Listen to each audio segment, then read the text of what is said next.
Hello everyone, welcome to Archaea Viking. Today is the second video in my History of Chinese Imperialism series. And the subject of today's video is where Chinese imperialism really began to take off, the Han Dynasty. So the Han Dynasty was actually contemporary with the Roman Empire. They were around roughly at the same time and lasted to similar lengths, though the Roman Empire lasted a little bit longer, though one could argue they lasted about the same. And as you can see, they were very comparable in size, with the Han Dynasty encompassing much of what is now eastern and northern China, much of Korea, modern day Korea, as well as much of modern day Central Asia, specifically Kazakhstan, Turkmenistan, and Uzbekistan. And again, was very similar in size to the Roman Empire over here, though may have actually been a little bit bigger than the Roman Empire, at least in square mileage, and similar in population size. But the Han Dynasty, as I stated in my first video, was not the first Chinese imperialist power. In fact, the first Chinese imperialist power was the Qin Dynasty that you see here. And this was not the Qin Dynasty at its final form, as you saw in my first part, in the first video. Eventually, the Qin Dynasty encompassed much of this southern area as well. The Yue, or Yue tribes, who were the ancestors to the Vietnamese and Hmong and other South Chinese tribes. As well as it extended its influence up here into parts of northern China and a little bit into Mongolia. And it was established by Qin Shi Huangdi, the first emperor of China, after he unified the whole area. However, this empire would not last past Qin Shi Huangdi's son.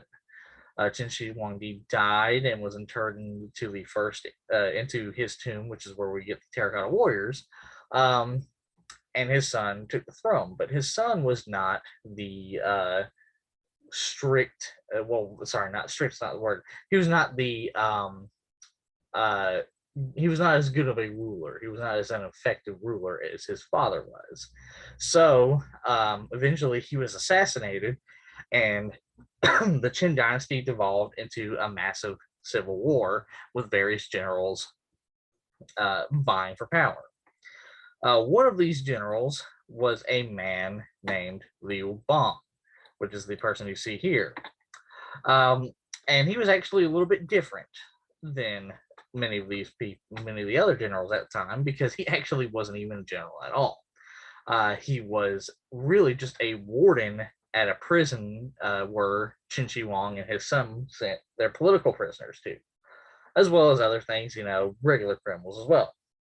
But when the Civil War and the Qin Dynasty happened, eventually Liu Bang decided, well, I've got all these men, many of them, with fighting experience. Well, I'm just going to become a warlord myself. And he does so.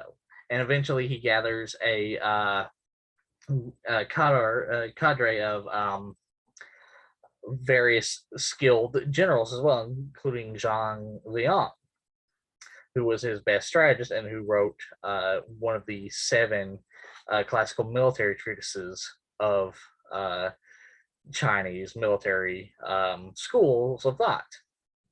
And thus this allowed Liu Bang to rise above all the other generals with his skilled fighters, with his skilled tacticians, as well as his own cunning, and establish the Han Dynasty from the ashes of the Qin Dynasty.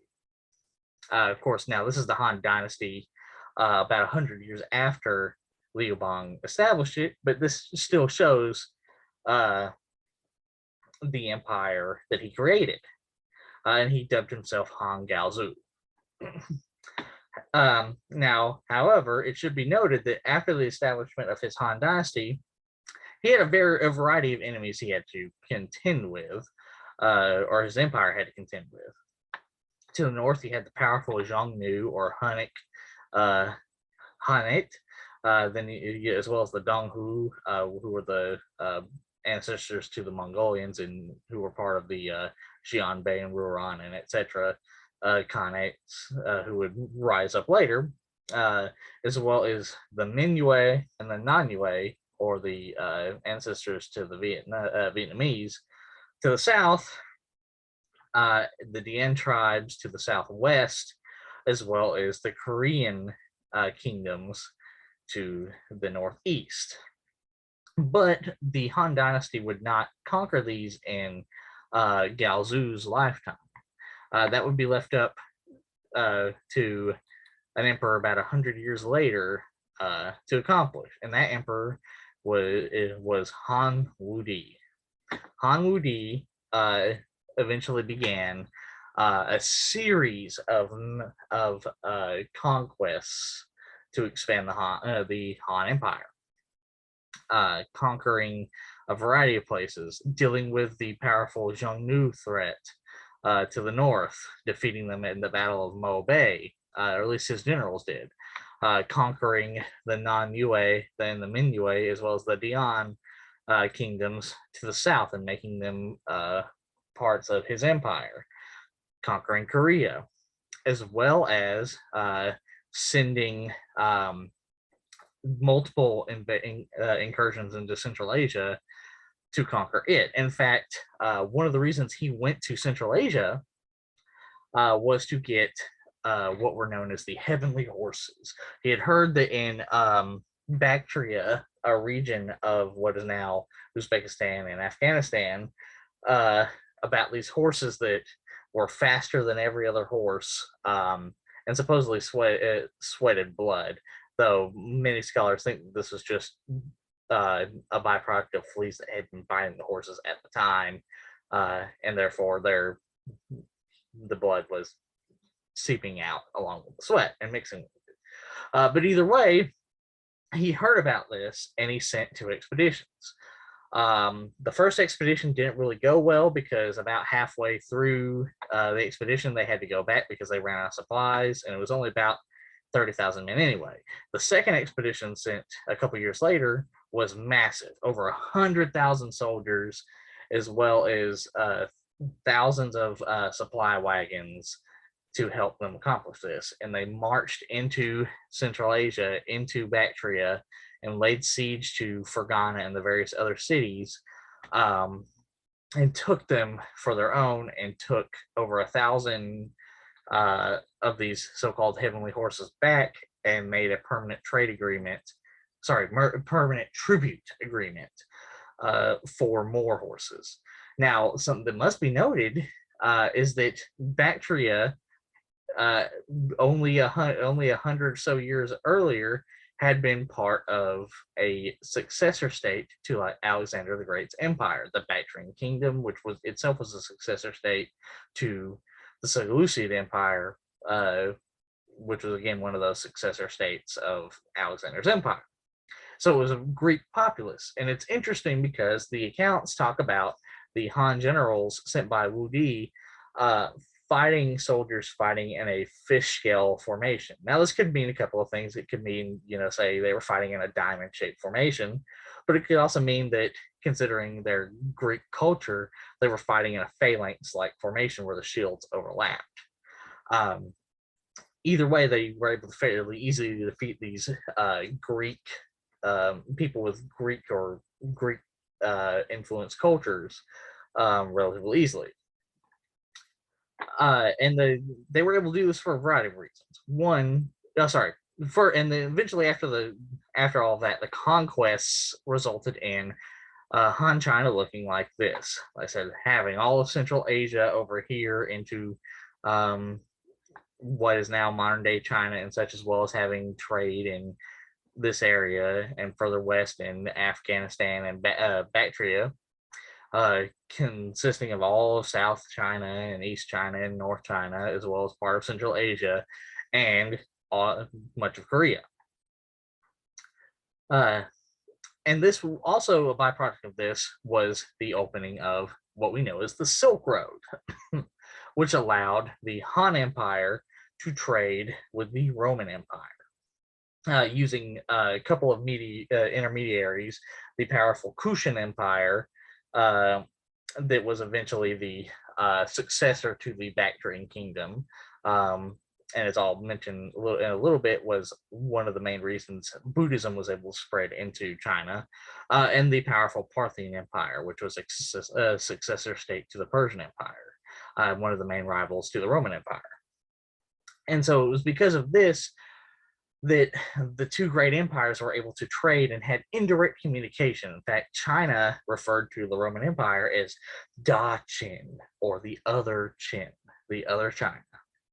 And they did try to send an emissary west to Rome, but he only got as far as Parthia, and due to either a problem in communication due to not being able to understand each other's language very well, or the Parthian nobles and administrators not really wanting China and Rome to meet directly, because then it would mean that they would no longer be the middlemen, or both. It's likely both. Either way, the emissary was not able to get to Rome and assumed that Rome was too far away, even though he was right around this area and it was only a few days travel to the Eastern Roman provinces, and thus he promptly took the Persian Gulf and sailed back to China.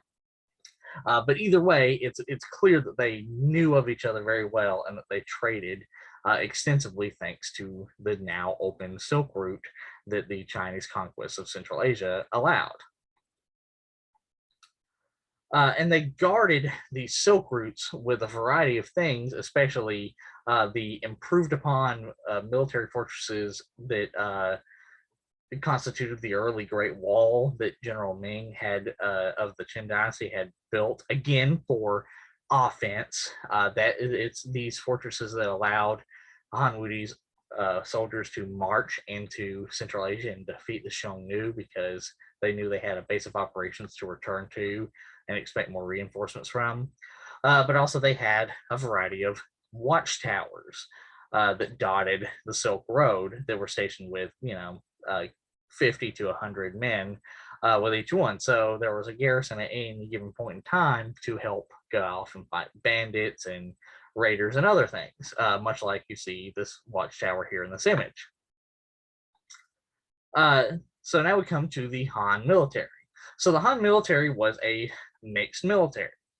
They didn't make use of cavalry, thanks to the acquirement of the heavenly horses and other Central Asian breeds of horses, as well as mercenaries from rival tribes to the Xiongnu, such as the Donghu, the Jianbei, and the Ruans, that made up their cavalry.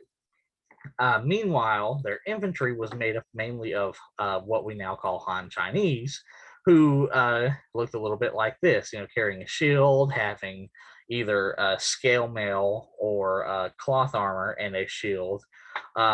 And they were equipped with a variety of weapons, such as the crossbows, some of which were repeating crossbows, which tests have shown were just as you could have the firing rate of a Winchester rifle. So repeating crossbows were not as long range as the single shot crossbows. They would, if they were placed at the front of the line, you could fire off a whole bunch of darts in quick succession, again at the firing rate of a Winchester rifle from the 1800s, and decimate the enemy lines. And then you had these crossbows right here that could fire single bolts up to 500 to 600 yards. So imagine 10,000 of those firing up in the sky, and you see a hail of just crossbow bolts flying at you. And then, of course, they had sidearms like these straight-sworded Jins. The sword is called a Jin. But they also, their primary mode of warfare and weaponry was polearms, much like in Europe. And here are a couple of examples here: spears and polearms, and the dagger axes that I mentioned a couple of videos ago. But they also had a navy. They weren't just infantry and cavalry. They did have a navy that they used to invade the Nanyue and the Mingyue. And these were tower ships that could fit around 1,000 or more people on, several hundred people on, and were equipped with a variety of siege engines, such as traction trebuchets, which I'll get to in a second, and what are called, and base crossbows. Basically, crossbows that are set on a base and are made up of a variety of mechanisms.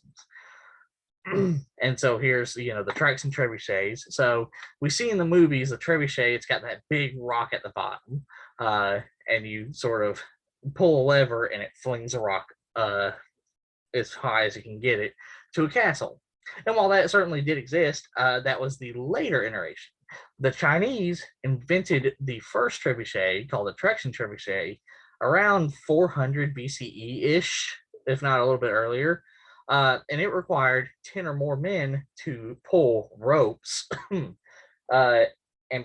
lever the trebuchet up to fling rocks at city walls or at guards on city walls, and could be used to great effect both on ships and in sieges of fortresses. They also had what were called hook carts. Essentially, is what you see here is they're carts that had hooks.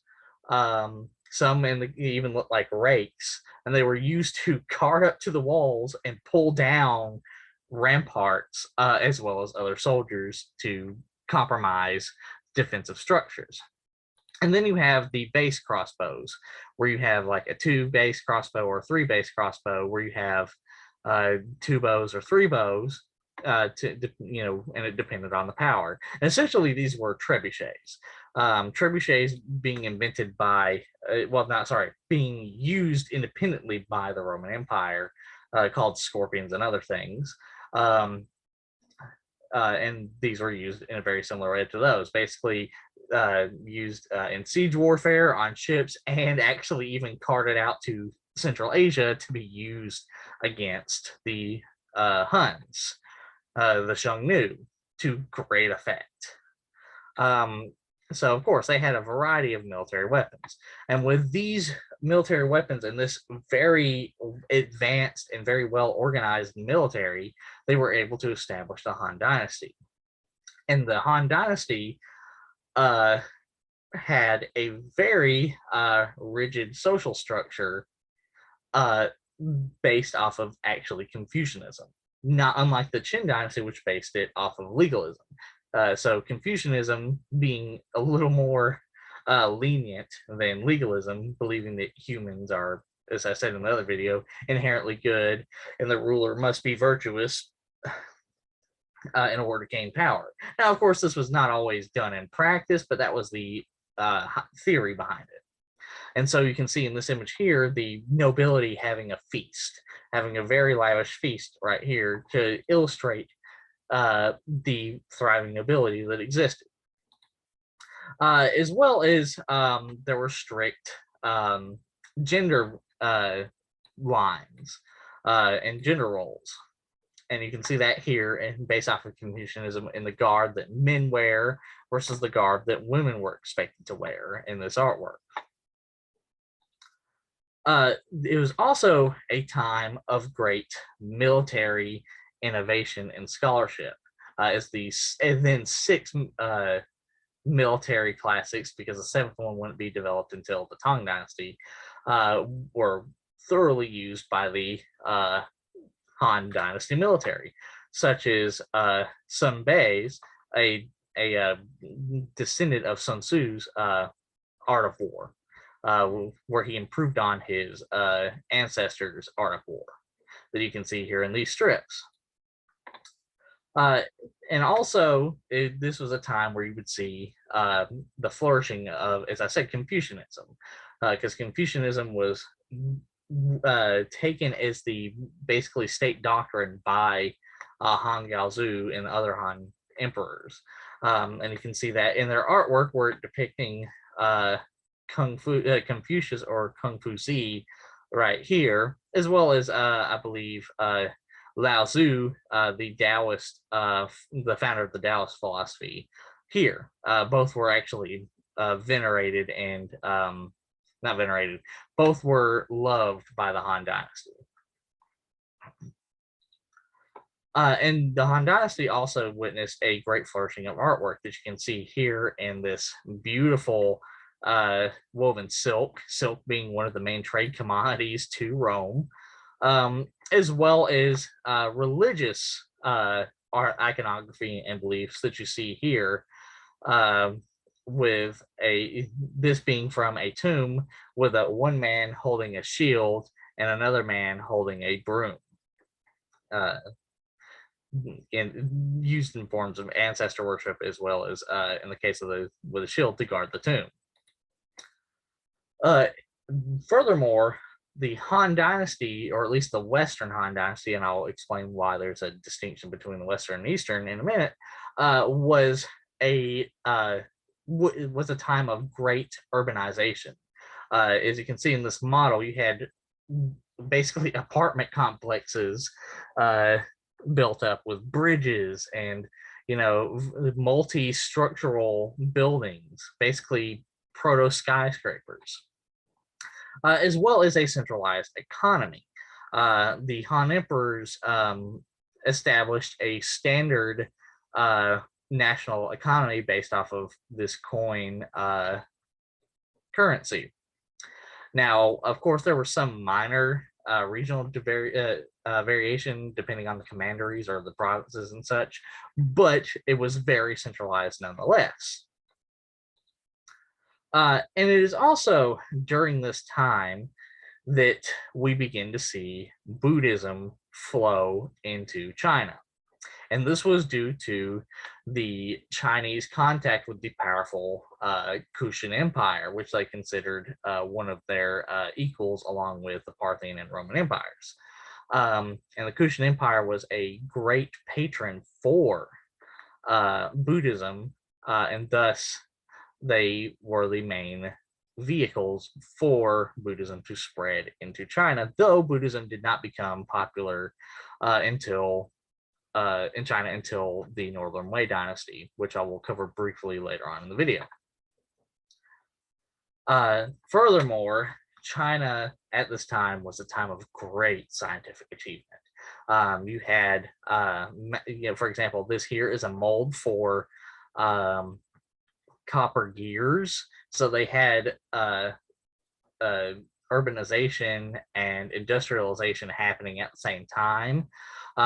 You had very large tombs, similar though not quite as large to the first emperor of China's tombs, many of which having this model right here of palaces in them for the emperors. Furthermore, you had some scientists even developed rudimentary ceiling fans that were belt powered and hydraulic powered for really only the palaces, because of course they could afford it. But they also had machines that could separate seeds from husks that you see here to help produce food for the masses, as well as this thing right here, which was I'll give you a second to watching to try and figure it out. It was, if you can't get it, it was the first seismograph. That's right. The Han Dynasty is responsible for the first seismograph. A Han scholar and scientist built it. We're not quite sure how it worked, but there's a few ideas. So no, it wasn't aliens, for those of you who are watching. It's just we don't know exactly which of the several possibilities of how it worked could be. Anyways, and how it worked is it felt the earthquake much like a seismograph and dropped a pearl in one of these gold frogs, depending on which direction it came from. That way they could determine which province it was probably from and go and provide aid and relief to it much quicker. Furthermore, they even had things called armorly spears, which were used in astronomy and helped them map the stars to great accuracy. Of course, largely due to like used in feng shui and such, but still, they allowed them to become very skilled astronomers. And they also made great leaps in mathematics, developing algebraic equations such as the 3-4-5 triangle that, in fact, archaeologists use very much in in our work, as well as pi and negative numbers, as well, and linear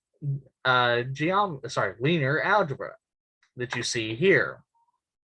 In fact, as I said just a second ago, negative numbers, the Han Dynasty was one of the earliest, if not the earliest, group to use negative numbers regularly. So they made great leaps and bounds in science and mathematics and engineering, as well as medicine. They performed surgery, used anesthesia, and developed various medical treatises, including this one you see here on Qigong. Qigong being a sort of stretching and breathing exercise to promote general health. Unfortunately, this prosperity and advancement for the Han Dynasty would come crashing down. As in 8 CE or AD, depending on what you want to look at it, an individual known as Wang Mang decided he wanted to be emperor himself and started a civil war over it, and eventually established the Qin Dynasty, one of many Qin dynasties. As I'll cover in a second, there were several. But he only lasted about, 19 years-ish. And he eventually was overthrown because during his reign was a heavy drought. And the prevalent idea among all Chinese dynasties, the idea that was established in the Zhou dynasty, with the founding of the Zhou dynasty, but also was patronized by Confucianism, one second, was the idea of the heavenly mandate. Essentially, if the emperor doesn't have the interests of the people at heart, and if something like a drought happens, it's an omen that the heavens don't like the emperor anymore, and the people have the okay to go and overthrow them. And overthrow him they did, and they established the Eastern Han Dynasty. The Han Dynasty before them was called the Western, and it's only really a distinction for scholars.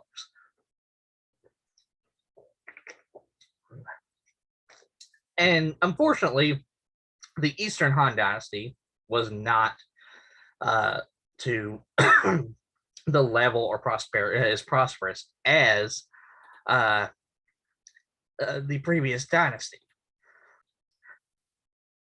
In fact, as you can see on this map, they lost a lot of territory, losing much of their Central Asian territories, though not all, much of their Korean territories, and much of their southern territories. And they began to witness more famines and more political turmoil. But they did kick around until, as you can see here, like 189, actually further into the 220s CEs. Unfortunately, around 189, you begin to see events happen that begin to cause the fall of the Han Dynasty. Slowly, but albeit, but still the fall. And the sort of match that lit the powder keg was the Yellow Turban Rebellion, where a group of individuals following a Taoist priest decided, the mandate of heaven was chosen, and that it was time to overthrow the government. And so they donned yellow bands on their heads, turbans, and started a massive rebellion that encompassed much of the Han Dynasty that you can see here, like down in Zhou, as well as over here, where most of the fighting was. And eventually it was put down, and the leader of the Yellow Turban Rebellion was defeated. Well, he killed himself, but still. But the damage had already been done. And in fact, it left the Han Dynasty weakened and allowed an individual known as Dongcho, a powerful Han Dynasty general, to come and take over Chang'an, the Han Dynasty capital. And then he moved it to Liuyang. Sorry, no, it had already been taken over. Liuyang had already been moved and made the new capital, and he took over Liuyang. But either way, he was a fearsome individual, and he was feared by many of the other Han Dynasty generals because he controlled one of the largest, if not the largest, army in the Han Dynasty, and was in charge, of fighting the Hunnic tribes up to the northwest as they had begun to reemerge, as well as other tribes such as the Jianbei and the Roran. And so his men were the most trained, most combat experienced, and were the largest. And he was able to basically steamroll to the capital. And he gained quite a few followers, including the powerful General Lu Bu, who I'll cover in a minute. But eventually he was betrayed and defeated, specifically by the individual here, Lu Bu, who is considered to be roughly on his level militarily and in skill wise.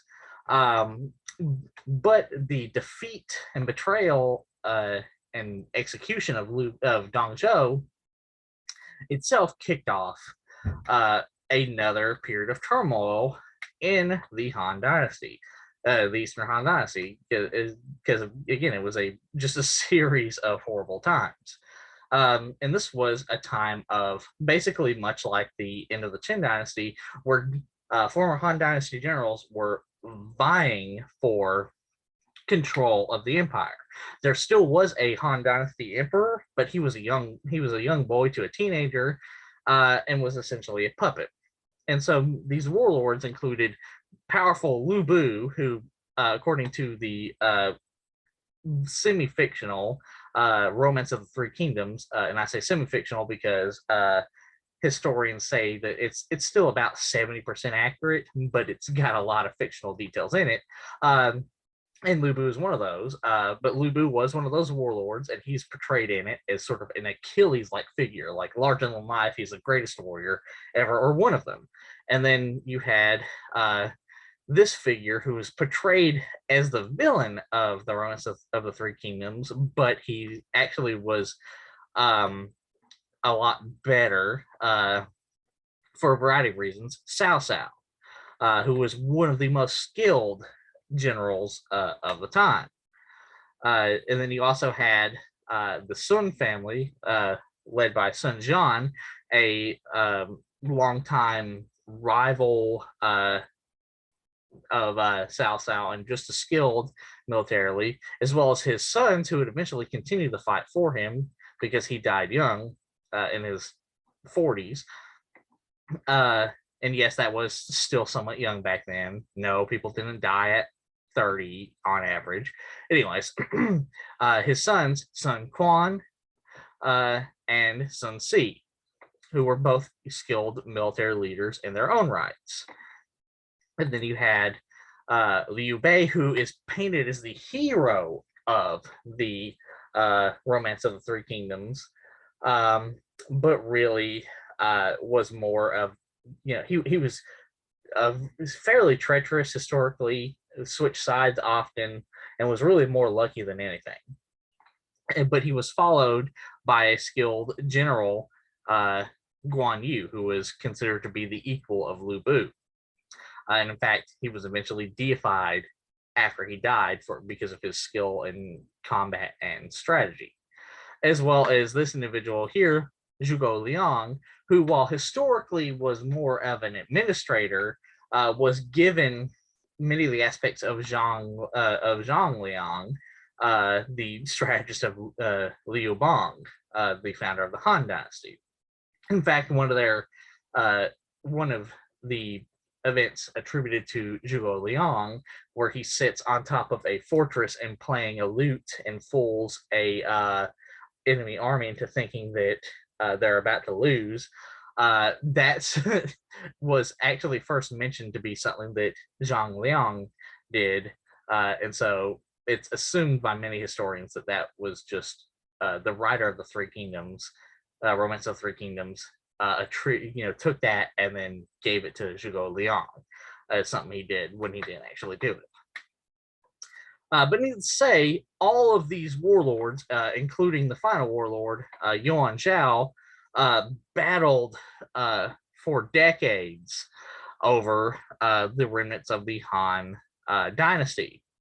And you can see it in this map here. You've got Yuan Shao right here, Cao Cao, Sun Si, the son of Sun Jian, etc., etc. And they battled it out in a essentially no holds bar warfare, with many of these warriors, including Lu Bu and Guan Yu, eventually dying in battle.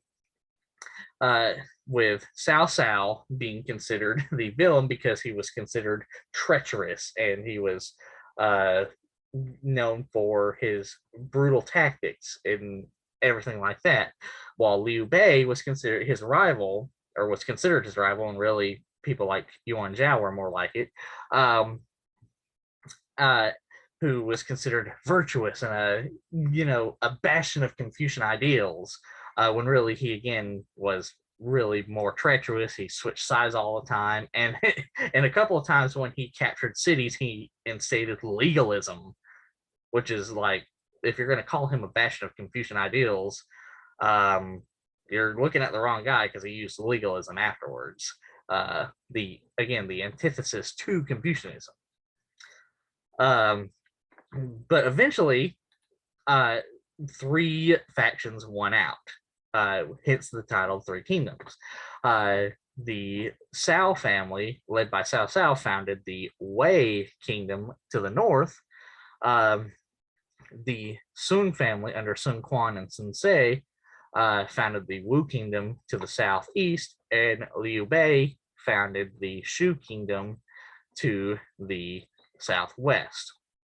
And the most prosperous of these kingdoms was actually Wei. Cao Cao put a lot of philanthropic works to work. He built canals, he made agricultural programs to feed the masses, he advocated for education, and he advocated generally just to make the peasants' lives better. He was lower nobility, in fact, he was not higher nobility, and while that's still nobility, lower nobility historically tend to be more understanding of, in any nation, more understanding of the peasants and commoners. However, this was not without issues, because Cao Cao did attempt an invasion to the south, but he was defeated at what's called the Battle of Red Cliffs by a combined alliance of Sun Quan and Liu Bei, who set their ships on fire on the river by Red Cliffs, and were able to use the distraction caused by it to defeat Cao Cao, causing him to flee to the north.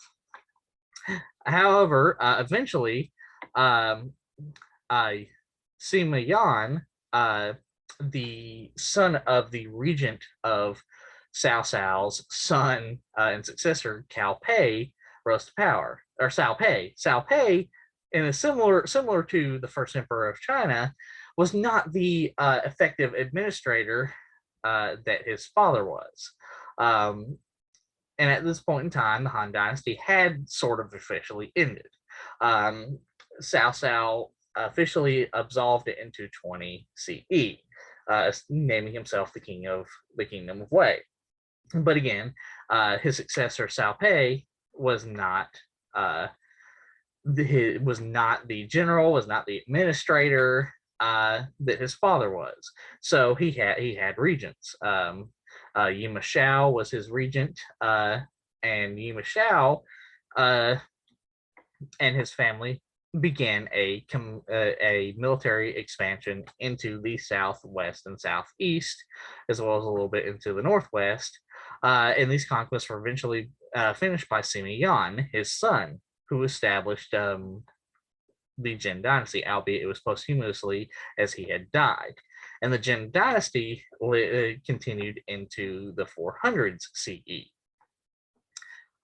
Before eventually this too renewed Chinese empire would collapse into what would become known as the Six Dynasties, 16 Kingdoms period, or the Northern Kingdoms and the Southern Dynasties period, with the remnants of the Jin Dynasty being down here, eventually devolving into the 16 Kingdoms, or the Xiu Song, and these various kingdoms in 400 CE.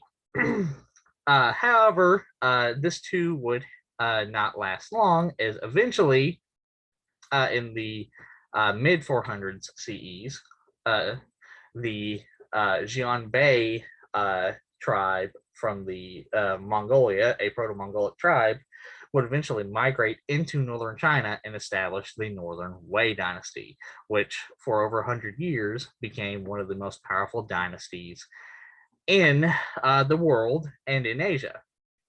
And now I'm gonna not going to go into much detail because I have a video planned out for the Northern Wei Dynasty, but the Northern Wei Dynasty, when it established itself, it laid the building blocks for the eventual reestablishment of the Sui and Tang dynasties, as well as so did the Liu Song.